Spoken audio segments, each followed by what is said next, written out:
Get started. That means it's been on for a long time already. Okay? So, good evening and welcome to the Faculty Research Seminar. My name is Erik Jones and I'm Professor of European Studies. Now, one of the things that we try to do with the Faculty Research Seminar is talk about global events as they're happening. And we've experimented doing this with a number of different elections, and we've been very good at doing the US elections every 4 years, and we've been reasonably good at doing the German elections every 4 to 5 years, and the French elections every 5 years, but the British elections we've never got right. So every 2 years we've been holding this event to try to get it to work effectively. This time I think we've managed to cobble together a team that will allow us to give you some insight on the election as it unfolds. Now, it's a typically interdisciplinary team, given the nature of the school. What we're going to do is start with our newly minted, tenured associate professor of we still don't know what, because the formal paperwork hasn't come through yet, Matthijs, who's going to give us an overview of where we stand in the horse race and all that good political stuff. Then we're going to introduce Justin Frosini, who's our comparative constitutional lawyer, to tell us whether we're ever going to have a British election again after this, or whether we'll just focus on England instead. And we'll wind up with our Schmidt chair, Christopher Hill. And Chris is going to help us better to understand what are the implications for the wider world. In other words, how this is going to impact on Britain's ability to be the only serious foreign policy actor that the European Union really has, right? And with any luck, then that will be eliminated, and we won't have to talk about Europe in the foreign policy context anymore. But we'll get to that. I don't want to steal his thunder. He's already warned me about people talking with his message. Now, I've asked them to give us about 5 minutes to 6 minutes of introductory remarks. And then once they've completed their introductory round, then we'll engage in a kind of very Italian battibecco up here as we argue amongst ourselves. We'll argue until we get exhausted, at which point we'll open up the floor to questions. So with that as introduction, I hope you'll please join me in both celebrating the new minting of Matthijs as tenured associate professor and thanking our speakers for joining us this evening. Matthias, over to you. All right, thank you, Professor Jones, for the warm introduction. Just for the students here, I should mention that I was a student myself here and started at 9/11/2001 as a student, and so it's wonderful to be back. I consider this at least half of my SAIS identity, if not slightly above that. So maybe 52-48, how's that? 52 Bologna, 48 DC, to stick with our topic of this evening.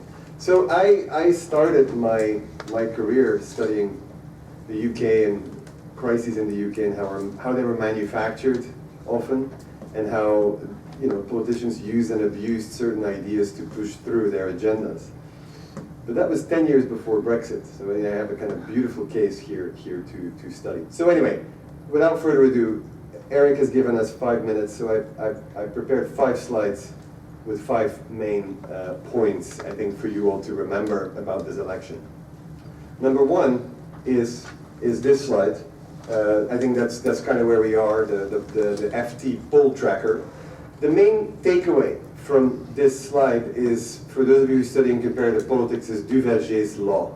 Now, Duverger's law says that two-party systems will, the kind of first past the post, winner-take-all systems, electoral systems, where not proportional representation, but majoritarian systems will result in two parties, like the US and the UK. Now, every so often, there's all kinds of excitement about the two parties being extremists. 1983 is a kind of seminal moment in British politics, where Thatcher ran on a re-election after kind of very extreme policies, and Labour had a somewhat more sympathetic, you could say, Corbynite figure in Michael Foot. And there was all kinds of excitement about a third party, the SDP, the Social Democratic Party, at some point had more than 50% in the polls. That went nowhere. The two-party system remained. And so I think the main takeaway from this poll is the kind of immediate disappointment of the Liberal Democrats. Right? They seem to be the centrist, sensible party, the Remain party. After all, 48% voted Remain. And the fact that they did not manage to break through, I think, is kind of one of these enduring points of comparative politics, where it is clearly a race between Boris Johnson and Jeremy Corbyn, between Tories and Labour, and Liberal Democrats were kind of fooling themselves that Labour voters would strategically vote for Liberal Democrats if they wanted to remain. The most optimistic projections give the Liberal Democrats 20 seats. Just to put that in perspective, 10 years ago they had 60 seats, right? So that's where we are. So that's number one.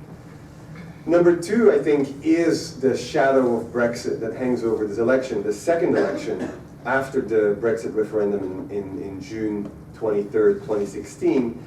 And obviously what's different about this election compared to the 2017 election is that Brexit was not an issue in the 2017 election, right? Both main parties ran on different Brexit platforms, a Labour Brexit versus a Tory Brexit. There were different styles of Brexit, but clearly they both ran on it, and 80% of that House of Commons that was outgoing had voted to trigger Article 50 in late March 2017. So that election, why Corbyn did so well, was because he ran on a domestic agenda that seemed surprisingly popular amongst the kind of big chunk of the British electorate, where he almost eked out a victory, and Theresa May lost, of course, the majority.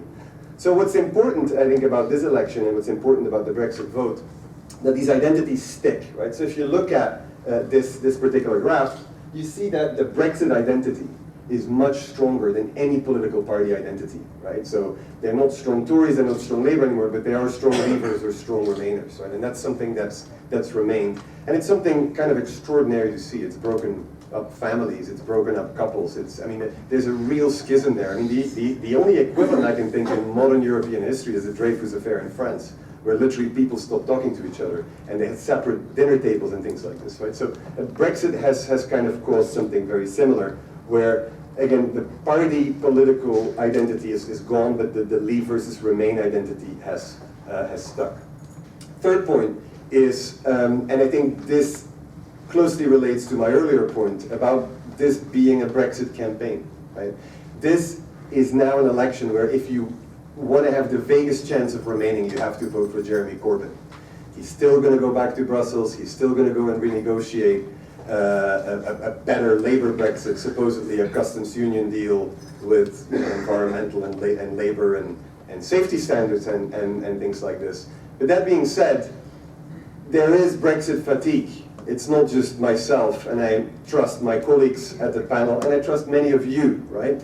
That being said, I think what the strength was of Boris Johnson's campaign and the Tory campaign, and it saddens me to say this, but I feel that it's true, is that at least a victory for Johnson and the Tories gives us temporary respite from Brexit.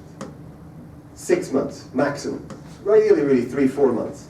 But it means, a Tory majority means they will leave at the end of January, the vote will be respected, and then of course we can start arguing about the future relationship, and that will take forever, and by June they'll already have to discuss whether to ask for an extension of the transition period. And so the point is, Corbyn's message of kind of going back and then maybe campaigning for Remain or maybe leaving it open, I think was muddled, and that I think partially explains his kind of very abysmal personal approval ratings. I mean, at some point he scored worse than someone like Nigel Farage. I mean, that's the leader of the Labour Party. Fourth point, and I think that's another thing where you kind of see where I'm hinting, where I'm going. To me, the biggest puzzle, and I'm an IPE scholar, right, as is Professor Jones, first and foremost, I mean, the biggest puzzles for us have been the global financial crisis and the Brexit and the Trump vote. But I think, to me, the biggest puzzle is the last 3 years of both Trump and Brexit at what hasn't happened. I mean, these are people, these are things that create uncertainty, where our theories tell us this should be bad for the economy, right? Look at the UK economy. Look at the employment rate, 76%. Look at the historical rate. I mean, this is much higher than any time in my lifetime. And I'm 40 years old now, right? This is over 50 years. This is the highest employment rate. Also, if you look at the real wages and you compare them to 2014, they've been steadily going up. We're nowhere near where we were in 2008. But that doesn't matter as much as what people feel over the last few years. So is the economy stupid? Sure. But here I think the Tories actually have a more compelling message, where Corbyn may scare more people with what he's going to take away from people, especially in higher taxes, than what the Tories are saying. Actually, a lot of people are feeling pretty good right now, and they do buy, many do, not all of them, clearly not, but many do buy the argument that Johnson says, and he's right in the short term, that a vote for the Tories will take uncertainty away, at least in the short term. Last point, and I think that is a kind of broader point that is relevant for tonight and in the future for anybody interested in British politics, is that there is a political realignment on the way, right? What we see now is a kind of second birth of a Thatcherite coalition. If you look at everybody who's now voting Tory, I mean, it used to be that when you were working class, you're kind of aspiring to vote Tory, right? Because that meant you'd arrived. That meant you had made some money. You had some assets to defend, right? And so many voted Labour because they knew it was on their side. But at some point, maybe, you know, voting Tory was like a sign. Now a lot of people vote Tory for very different reasons. Because they're willing to pay a price for Brexit. Because they're willing to pay a price, a little bit, as long as it's borne by the richest. Which of course won't be the case in a Tory victory. But so the rural-urban divide has widened in the UK, and so you see this. Older people live in rural parts, younger people live in urban parts, and that's especially remarkable in London. And then finally, there's also this this urban-rural divide as well as the London divide, where now Labour has become the party of kind of young urbanites, and Tories has become the party of pensioners and kind of people living in rural parts. And so what is interesting, and then I'll end on that hopeful note, I am not so sure that some of my colleagues, many of my colleagues, believe that if Boris does win, we should really call him Johnson, if Johnson wins and stays Prime Minister for 5 years, that he will govern like a kind of neo-Thatcherite Singapore on the Thames. I don't believe this. I think his instincts are much more centrist when it comes to economics. So, I mean, that could well be the one optimistic message I'll give you from what I expect to happen this evening. Thanks very much. Well, thank you, Matthias, and I just hope Johnson's 5 years are not like your 5 minutes. Over to you, Justin. Okay, well, from a constitutional point of view, I'm very happy this election is taking place because basically it is a return to what is supposed to be a pillar of the British constitutional system, parliamentary sovereignty. What we have had since the referendum in 2016, in my opinion, has been a hegemony of means. In other words, the referendum was fought and Brexit was won because, in theory, what was supposed to happen was that Parliament would take back control. But from a constitutional point of view, since the referendum in June 2016, the exact opposite has happened. The government, first the May government and then the Johnson government, have done everything to try to sidestep Parliament. They did this with the issue of triggering Article 50 of the Lisbon Treaty. Instead of May going immediately into Parliament, asking Parliament to vote for the triggering of Article 50, and in my opinion, I don't know what my panelists think, she would have, I think, obtained that vote. She decides absurdly to invoke the royal prerogative and say, no, it's only the government that needs to trigger Article 50. She ends up in front of the High Court, loses the case in front of the High Court, loses a case in front of the Supreme Court. Let us not forget the reaction of the, in particular, right-wing tabloid press after the decision of the High Court, where we started talking about the people versus Parliament, the courts, and so on and so forth. This is really a demonstration of the fact that the truth of the matter is that Brexit wasn't about giving the British Parliament back power, but it has become an ideology in itself. And therefore, from this point of view, I think these elections of 2019 are important because whoever wins, and I agree a lot with Matthias that this is Remain versus Brexit, whoever wins will finally decide the destinies of the United Kingdom with respect to the European Union. This didn't happen in 2017. We've already had 2 elections, but in 2017 it was a foregone conclusion that Brexit would happen, and therefore Matthias is absolutely right when he says that that election was fought on other issues. It wasn't really a Remain versus Brexit election because everyone accepted the fact that Brexit would occur. But since then, we've realised in the debate in Parliament that that referendum of 2016 was simplistic.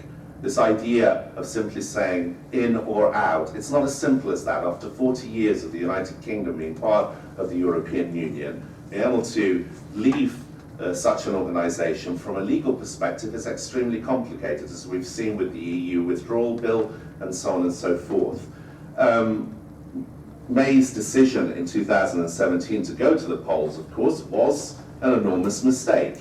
It's one of the causes for the situation that we're in now, because of course she evidently feared that that razor-thin majority obtained by Cameron in 2015 would not be enough for her to get the type of Brexit deal that she wanted. I think she feared a replication of what happened to Major in 92-93, and that she would find her equivalent of the Maastricht rebels. However, she loses that election and ends up having to be propped up by the DUP. From a constitutional and legal perspective, I believe, and continue to believe, even though the Supreme Court of the United Kingdom has taken a different decision, that in itself is a violation of the Northern Ireland Act and of the Good Friday Peace Agreement. Because since 2017 we have had a British government propped up by the Democratic Unionist Party, which is of course one of the two sides in Northern Ireland, and therefore the British government is no longer bipartisan from this point of view. Of course, it's been excellent for the Remainers because DUP has never accepted any deal where there is differentiation between Northern Ireland and the rest of the United Kingdom. And then continuing with these violations, if you like, of the Constitution, we saw what happened with Boris Johnson and the decision on prorogation. It was obvious to us all that prorogation at that moment in time and for that duration was clearly illegal, as fortunately the Supreme Court said. So from this point of view, the fact that we're going to have this election will be a decision once and for all, and it will be Parliament to decide whether Britain remains or whether there will actually be Brexit. Erik asked me, what will we have afterwards? Will we have future British elections or future English elections? Two things. First of all, somebody needs to change the name of the 2011 Fixed Term Parliaments Act, because there was nothing more ridiculous than a law that was introduced in 2011. We've had anything but fixed terms parliaments since then. We've had 3 elections, so mission decidedly not accomplished as far as that law is concerned.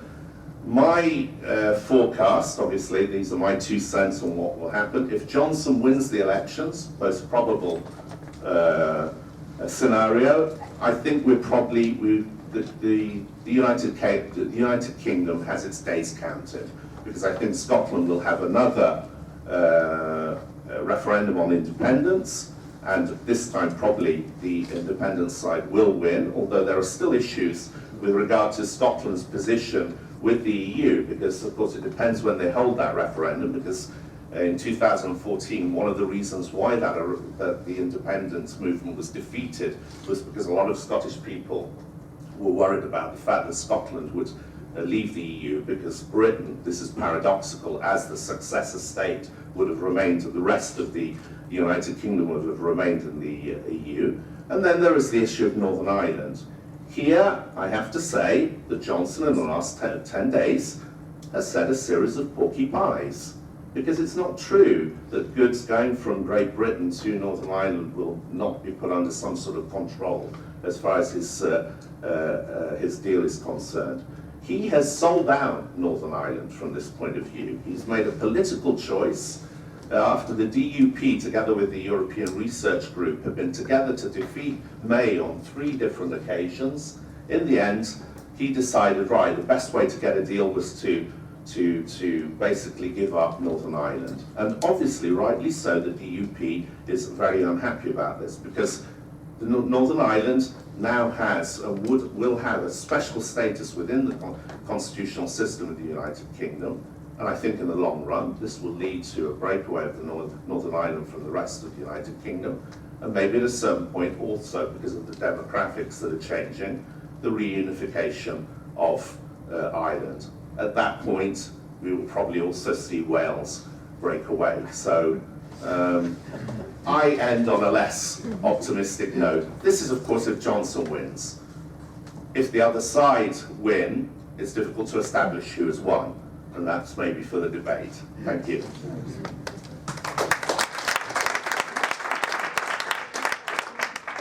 Excellent. Well, as a Jones, all I can say is I really hope Wales reconsiders its position. Chris.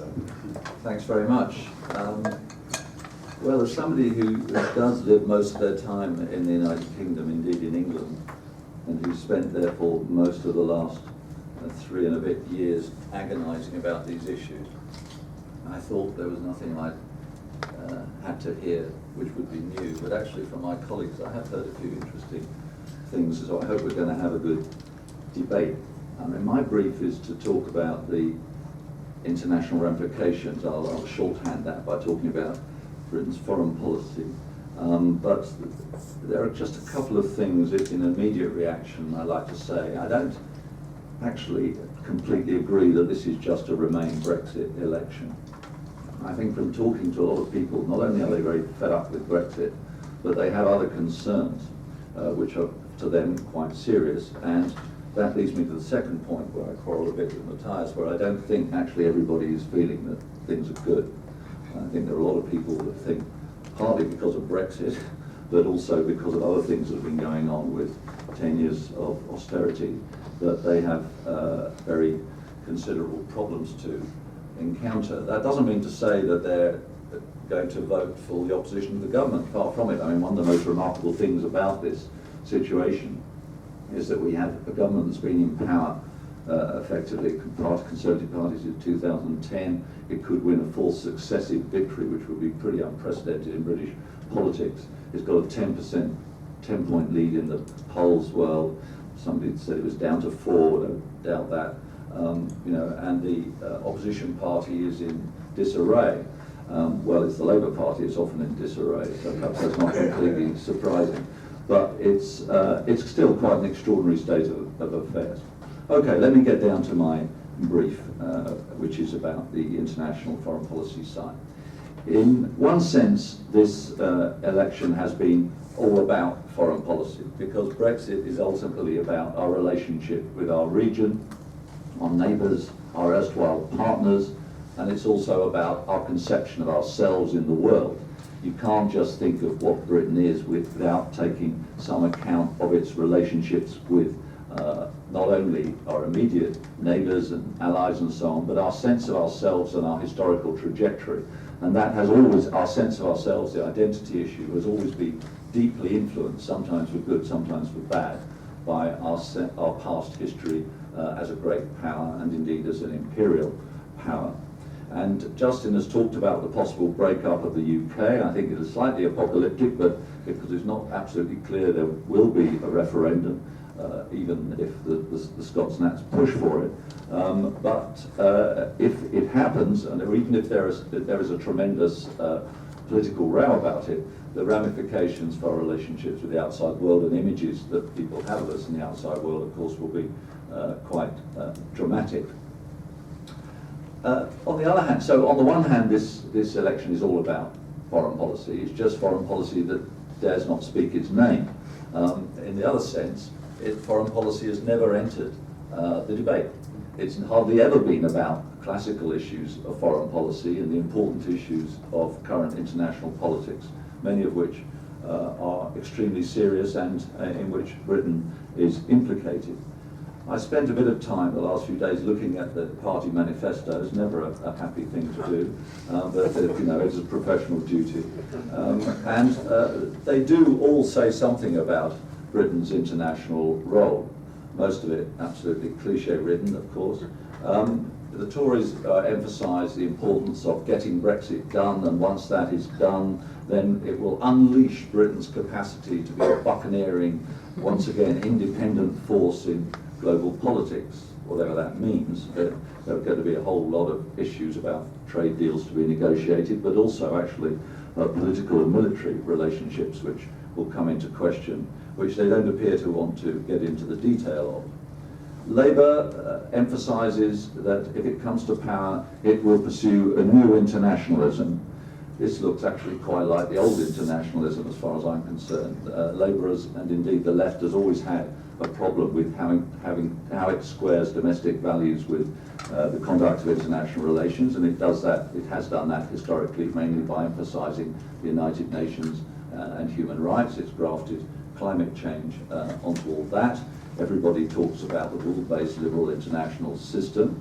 Not much talk of a socialist foreign policy, actually, although Corbyn is personally deeply identified with the notion of a socialist foreign policy, but they've more or less kept him in his box on that one.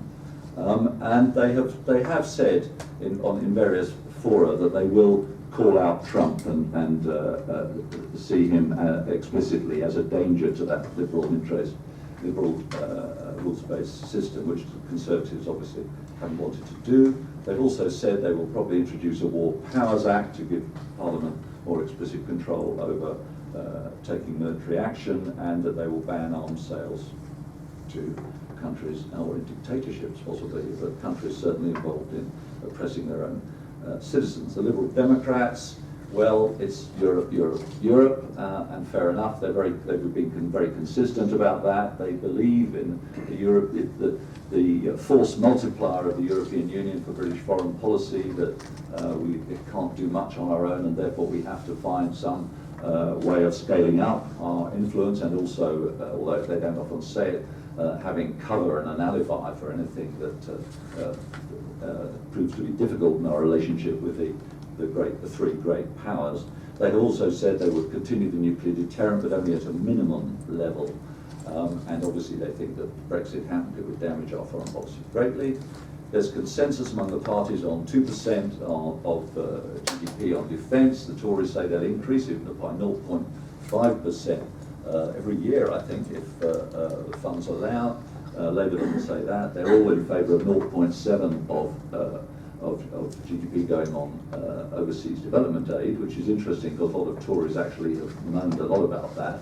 There was something recently leaked which said that the Conservatives might want to fold in a Department for International Development back into the Foreign Office. Over the years it's bounced back and forth between independence and Foreign Office control, so that aid can be used for political conditionality reasons.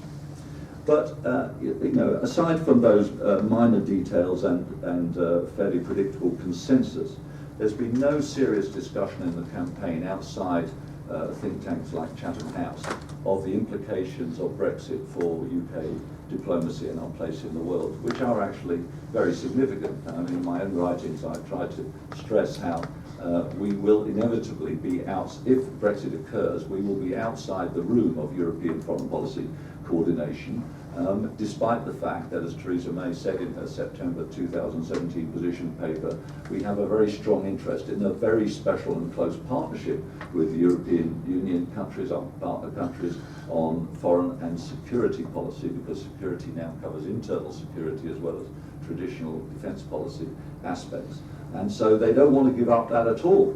You saw the arguments about Galileo being excluded from that project. So Britain, unless hard Brexiters and sort of global Britain people decide that they can do without cooperation with the European partners like France, and there's a very important bilateral relationship with France on security and defence policy, then I would expect we're going to be in a position of being demandeur and in a disadvantaged position, because the European Union is not going to find it easy to give us a special place inside the consultation process. There are so many important issues which haven't come on the agenda, even migration, interestingly enough, of course, which was the thing that lit the blue touch paper in the first place. But the discussion of the long-term future of Europe in relation to the migration pressures from poor countries, the future of international law on asylum, which clearly needs rethinking, none of these issues have come up. Syria, Iran, Yemen, none of these things have ever got above the horizon. So, as my colleague Thomas Raines at Chatham House has said, while it's perfectly understandable that in the current context voters don't want to think about these rather might say, specialised issues of international politics, and that Brexit does seem to dominate the airwaves on everything and suck out the space that might be available for a wider debate. It's very understandable that that should happen, but nonetheless, these elections do matter for foreign policy. The consequences of them could be extremely significant if Brexit occurs over a long period and across a wide range of different issues, institutional and substantive. But the one thing that neither of my colleagues have yet mentioned as a possibility which would stop that, apart from the fact, of course, of a victory for the Lib Dems or even Labour, is that there could be a hung parliament. My own sense is, and I expect to wake up in the morning and be proved thoroughly wrong about this, but my own sense is that Boris Johnson is not going to do quite as well as he thinks he is. The latest YouGov poll yesterday predicted a 28-vote Conservative majority.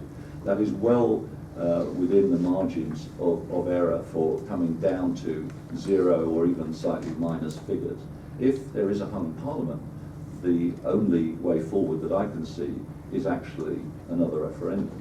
And some people would say there have to be another election, like there was in 1974. There were elections in February and October, I think, which did give Labour a significant majority after having had a very small one in the first thing. But that would require a certain amount of time to go past.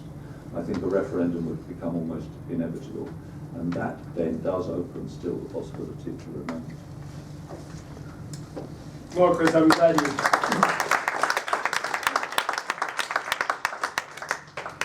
you hinted at that possibility of a second referendum, because it proves that hope springs eternal.